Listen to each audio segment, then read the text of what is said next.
Cuneiform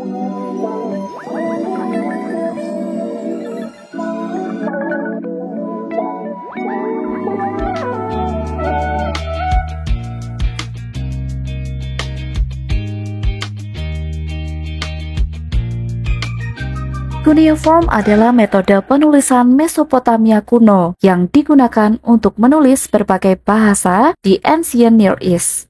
Tulisan ini ditemukan beberapa kali di berbagai tempat di dunia.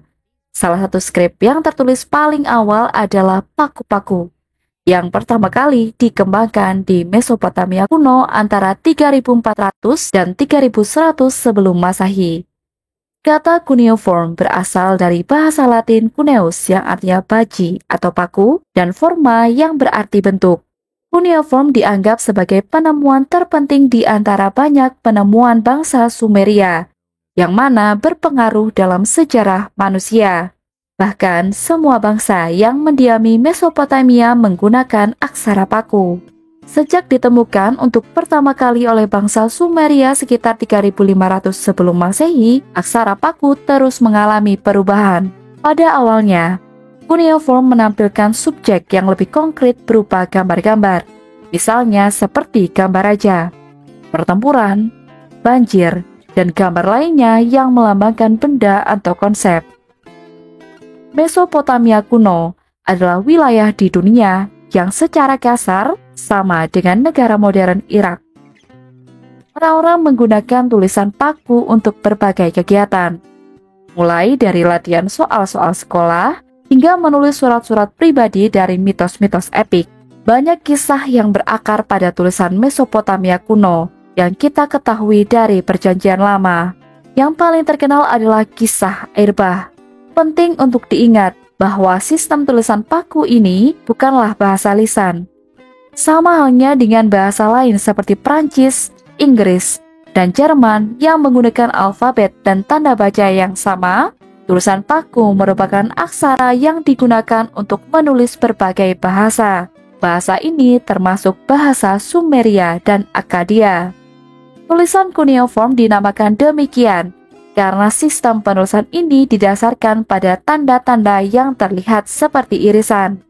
Tanda-tanda ini biasanya ditulis di atas tablet tanah liat dengan stylus yang dibuat dari tongkat atau bulu, dan terkadang dipotong menjadi batu dengan alat logam. Para ahli tulisan paku masa kini mengamati tablet-tablet berusia ribuan tahun ini. Kerikil halus dari tanah liat yang dipanggang seukuran telepon genggam untuk menerjemahkan tanda seperti baji kecil ini. Pada beberapa tablet, Anda dapat melihat bekas kuku di mana seorang telah menekan semacam tanda tangan ke dalam tanah liat.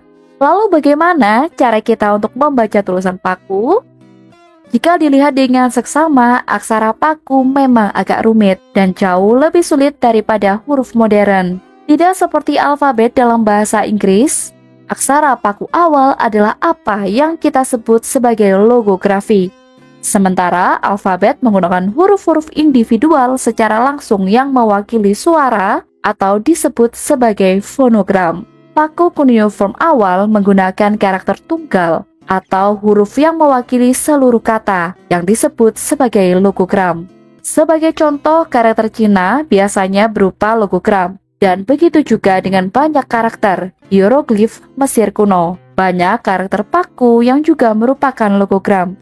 Tulisan Mesopotamia kuno menggunakan ratusan tanda-tanda ini dalam berbagai cara. Bahkan lebih sulit lagi bagi orang yang mencoba membaca tulisan paku. Tanda-tanda ini banyak berubah selama 3000 tahun sejarahnya.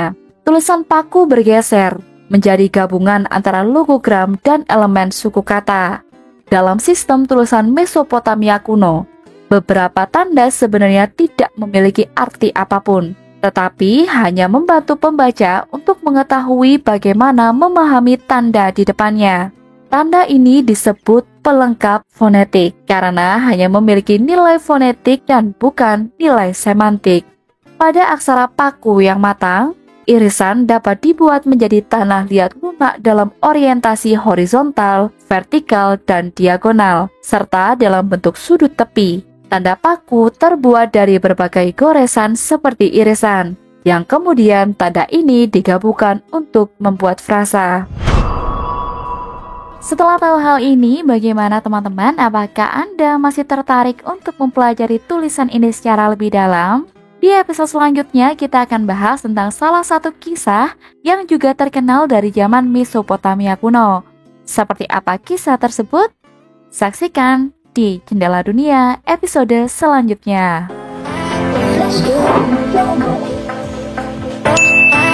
Let's go.